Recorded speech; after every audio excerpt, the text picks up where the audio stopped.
बिल्कुल 3 मिनट का पैगाम आपकी खिदमत में जोश के साथ आपका हाथ उठा है। ये मालूम है कि आप सिर्फ मेजबान ही नहीं है बल्कि मेजबानी का हक अदा करें। अल्लाह दीन दुनिया दोनों की भलाई से आपको मालामाल फरमाए।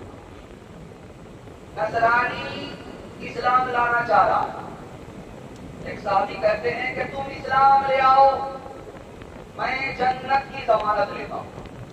उस नसरानी ने कहा, जन्नत से बेहतर चीज की जमानत लेते हो तब तो इस्लाम कबूल करूंगा। जन्नत से बेहतर चीज हमको चाहिए, जन्नत नहीं चाहिए।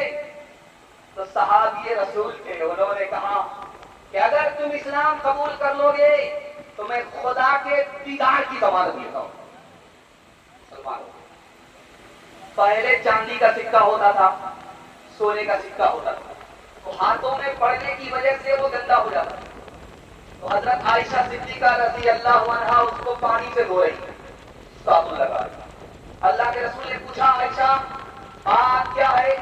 अरे ये तो चांदी का सिक्का है, इसको धोने की क्या जरूरत है? ये सोने का सिक्का है, इसको साबुन से साफ करने की जरूरत क्या है? तो हजरत आयशा का जवाब सुनिए, अल्लाह के रसूल ये सत्ते का सिक्का है, पहले ये खुदा के हाथ में जाता है, बाद में फकीरों के हाथ जाता है। खुदा साफ है, पाक है, मैं नहीं चाहता हूं कि ना पाक सिक्का खुदा के हाथ में पहुंच जाए। एक आदमी आया मस्जिद में नमाज पढ़ने के लिए, जैसे ही उसने नियत बानी रोना शुरू कर दिया। अब वो रो रहा है किसके लिए? जन्नत के लिए। वो रो रहा है किस खौफ में? जहन्नम के खौफ में। तो लिखा नमाज अदा भी हो रही है, नमाज कबूल भी हो रही है, इधर पढ़ रहा है उधर आसमान पर जा रहा है। लेकिन आदमी आया मस्जिद में नमाज पढ़ने के लिए, रो रहा है बेटे के लिए, रो रहा है बीवी के लिए, रो रहा है भाई के लिए। तो लिखा कि उसकी ये नमाज जौ के 2 दाने के बराबर नहीं है, 2 कौड़ी के बराबर नहीं है। क्यों? नमाज में भी उसका दिल खैर के फंसा है कि नमाज अदा भी नहीं है, नमाज कबूल भी नहीं। यहूदी आया हजरत अली के पास, वो कौन सी चीज है खुदा जानता नहीं है, हम जानते हैं। खुदा के पास नहीं है, खुदा के खजाने में नहीं है, खुदा देखता नहीं, हम देखते हैं। और वो खुदा के लिए हमारे लिए नहीं, वो हमारे लिए खुदा के लिए नहीं, वो दोनों के लिए। यहूदी का सवाल है, हजरत अली रज़ी अल्लाह अन्हु का जवाब। जो खुदा जानता नहीं वो ये है कि खुदा को बीवी नहीं, वो बीवी को जानता ही। खुदा को औलाद नहीं, वो औलाद को जानता ही। खुदा के पास नहीं है यानी वो जुल्म करता ही नहीं। खुदा के खजाने में नहीं है, फक्र और मोहताजी खुदा के खजाने में नहीं है। खुदा देखता नहीं है, काफिर का चेहरा देखता नहीं है, काफिर के अमल को देखता नहीं है। खुदा के लिए है जो हमारी रूह है, हमारे लिए है जो हमारा अमल है, दोनों के लिए है। हम इधर दुआ करते हैं, वो उधर कबूल करता हूं। एक मिसाल पर पैगाम को खत्म कर रहा हूं, ध्यान से इसको सुनिएगा। ये जलसा भी लाल बन गया, हम भी अगरबत्ती और मोमबत्ती जलाकर के निकलने वाले हैं। ध्यान से सुनिएगा, एक मिसाल पैगाम को खत्म कर रहा हूं। फिरौन ने खुदाई का दावा किया, लोगों ने कहा अगर खुदा हो तो बारिश करो। तो उसने इब्लीस को बुलाया कि बारिश करा दो वरना झूठा हो जाऊंगा। तो इब्लीस ने सारे शागिर्दों से कहा कि आसमान पर जाओ, वहां से पेशाब करो। लोग समझेंगे बारिश हो, बारिश तो हो गई। इब्लीस ने आकर के फिरौन से कहा क्या बारिश हुई थी? तब बारिश तो हुई, लेकिन लोग कहते हैं बहुत बदबूदार बारिश। तो इब्लीस बोला जैसा तू खुदा है वैसे ही तो बारिश होगी। और कैसी बारिश? खुदा पर मा चुका कुरान के अंदर, खुदा पर मा चुका कुरान के अंदर। मेरे मोहताज है पीरो पैगंबर, मेरे मोहताज है पीरो पैगंबर। तो क्या होता नहीं है जो खुदा से, तो क्या होता नहीं है जो खुदा से। जिसे तो मांगता है औलिया से, जिसे तो मांगता है औलिया से। सब कुछ खुदा से मांगेंगे, हाथ उठाइए इंशाअल्लाह।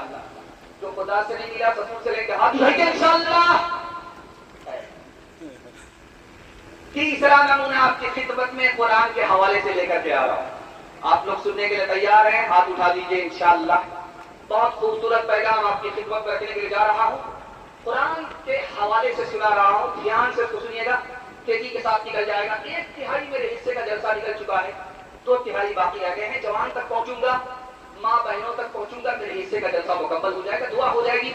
और अल्लाह से दुआ करता हूं जैसे बाकी जलसे को अल्लाह ने कबूल किया, इस जलसे को भी अल्लाह कबूल फरमाए। ध्यान से सुनिएगा। जमीन है, जमीन पर आग है, आग के ऊपर इंसान खड़ा है, ऊपर से रस्सी आई, जिसने उसको पकड़ा वो ऊपर चला गया, और जो पकड़ नहीं सका वो आग में हलाक हो गया। मुहियुद्दीन इब्ने अरबी रहमतुल्लाह अलैह फरमाते हैं, जानते हो वो रस्सी जो आग से बचाने के लिए आसमान से नीचे आई और पकड़ करके आदमी नजात पाया, वो कोई और रस्सी नहीं है, वो कुरान है।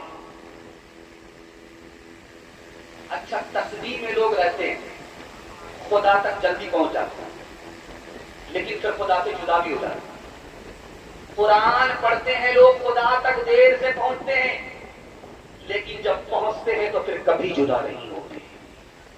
कुरान का दावा था कि मक्का फतह होगा, वो दावा पूरा हो गया। कुरान का दावा था नबी का दीन गालिब होकर के रहेगा, ये दावा भी पूरा हो गया। कुरान का दावा था कि नबी की जान कोई दुश्मन ले नहीं सकता, ये दावा भी पूरा हुआ। और आपने सुना होगा कि तुर्की का एक बादशाह था, उसका नाम था उस्मान गाजी।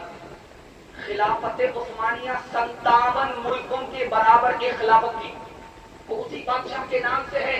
जानते हैं क्यों? आपके पैर के नीचे से जमीन निकल जाए, आपको हैरत है। वो सो रहा था और सुबह को जब उठ करके उसने देखा तो देखा कि जिधर उसका पैर था उधर ही कुरान है। उसको इतना सदमा हुआ, इतना सदमा हुआ, खाना दाना सब बंद हो गया, रोते रोते उसका बुरा हाल हो गया। रात में उसने ख्वाब देखा, उस्मान कुरान की सिफारिश कबूल हो गई, तुम भी बादशाह बनोगे, कुरान के एहतराम में तुम्हारी औलाद भी बादशाह होगी, कुरान के एहतराम में।